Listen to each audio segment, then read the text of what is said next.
welcome to everybody. Bonjour à tous et excellent, c'est James Guy. Donc pour notre tour d'horizon de ce dimanche 20 février, nous allons nous focaliser sur les matchs du dimanche avec en Angleterre Manchester United et Leeds. L'autre match du jour a vu Wolverhampton s'imposer 2 buts à 1 face à Leicester City de Nampalys Nembe qui n'a pas eu l'occasion de jouer une seule minute de toute la rencontre. Au classement, Manchester United a 4 points d'avance sur West Ham et Arsenal. Toutefois, Arsenal a 3 matchs de moins que Manchester United, avec Wolverhampton et Tottenham 7e et 8e respectivement. Sur la deuxième moitié du classement, nous avons Leicester qui est à la 11e place et Leeds à la 15e place, avec toujours Norwich City qui ferme la marche.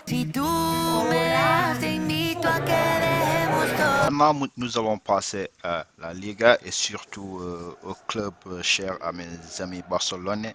Le Grand Barcelone qui se déplaçait aujourd'hui sur la pelouse du Mestalla pour y défier le FC Valence.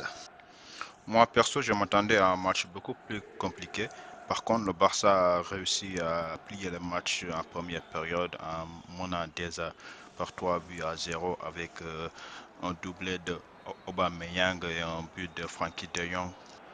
Par contre, au retour des vestiaires, le Valence, on ne décourage pas à commencer à kicker dans le stade et les joueurs valenciens sont rentrés en deuxième période avec d'autres intentions et ont réussi à réduire le score par le biais de Carlos Soler pour réduire la marque à 3 buts à 1. Après la réduction du score, les joueurs du FC Valence ont commencé à pousser pour essayer de marquer ce deuxième but. C'est durant ce temps que le jeune Prédit qui venait juste de rentrer en jeu corse le score à 4 buts à 1 avec une frappe de 25 mètres qui allait se loger directement sur la lucarne du gardien valencien. C'est ainsi que le grand Barça est rentré de Mestalla avec les 3 points du succès, ce qui lui permet de remonter à la 4e place devant l'Atlético Madrid. Parmi les autres rencontres de la journée, on a vu le Betis Séville remporter 2 buts à 1 contre Mallorca et l'Atlético Bilbao laminer la Real Sociedad 4 buts à 0. Et ce qui fait au classement que le Betis reprend 4 points d'avance sur le Barça et que l'Atlético Bilbao revient à 1 point de la Real Sociedad. En bas de classement, Mallorca passe de la 15e à la 16e place et le Levante ferme toujours la marche.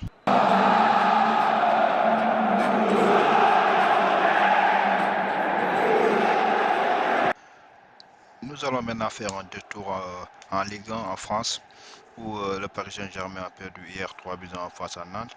Aujourd'hui, Nice a battu le SCO d'Angers 1 but à 0.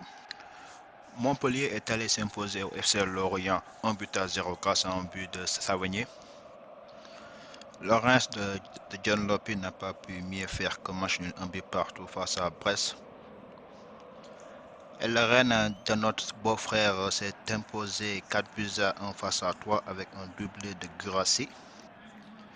Et le match pour le maintien entre l'AS Saint-Etienne et Strasbourg s'est terminé par un match nul 2 buts partout avec un but d'Abib Diallo à la 21e minute. Et l'AS Monaco de Crépin Diatta, toujours convalescent, n'a pas pu faire mieux qu'un match nul 1 but partout face au Bordelais de Mbaïna.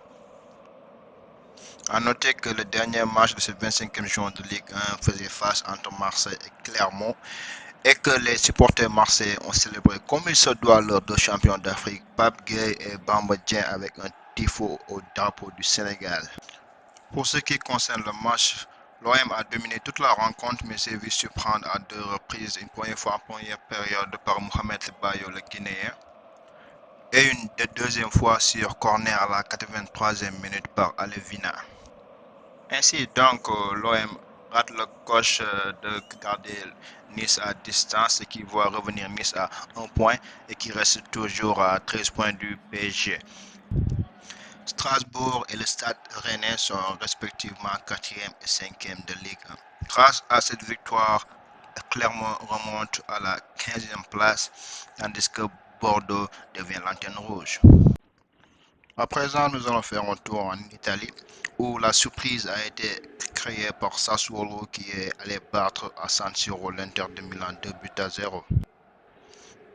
Ainsi, l'autre club de Milan vient d'essuyer sa deuxième défaite après celle subie en milieu de semaine contre Liverpool de Sadio Mane et Mohamed Salah. Les autres matchs de la journée ont vu la Fiorentina battre l'Atlanta 1 but à 0, le match nul 1 but partout entre Venezia et Genoa, et en fin de journée, l'Udinese et la Lazio ont fait match nul 1 but partout. Ce qui fait que au classement, la bonne affaire a été faite par le Milan en ce qui reste en tête avec 2 points d'avance sur l'Inter. Le Napoli qui joue demain face à Cagliari aura l'occasion de revenir à hauteur du Milan AC. En bas de classement, Cagliari aura l'occasion de sortir de la zone de relégation s'il réussit à battre Naples. Sinon, Salernitana reste toujours l'antenne rouge. On va finir notre tour d'Europe avec la Bundesliga où le Bayern accueille Gopher Voss. Mené face à la lanterne rouge, les Bavarois n'ont eu besoin que 30 secondes pour sonner la révolte au retour des vestiaires et finalement s'imposer par le score de 4 buts à 1. Le Camerounais Choupo-Moting en a profité pour inscrire son quatrième but de la saison. Après leur défaite 4 buts à 2 face aux Rangers en Ligue Europa, le Borussia Dortmund se devait de réagir et ils l'ont fait de très belle manière en s'imposant dans le derby de la Ruhr 6 buts à 0 grâce à un triple de leur capitaine emblématique Marco Reus.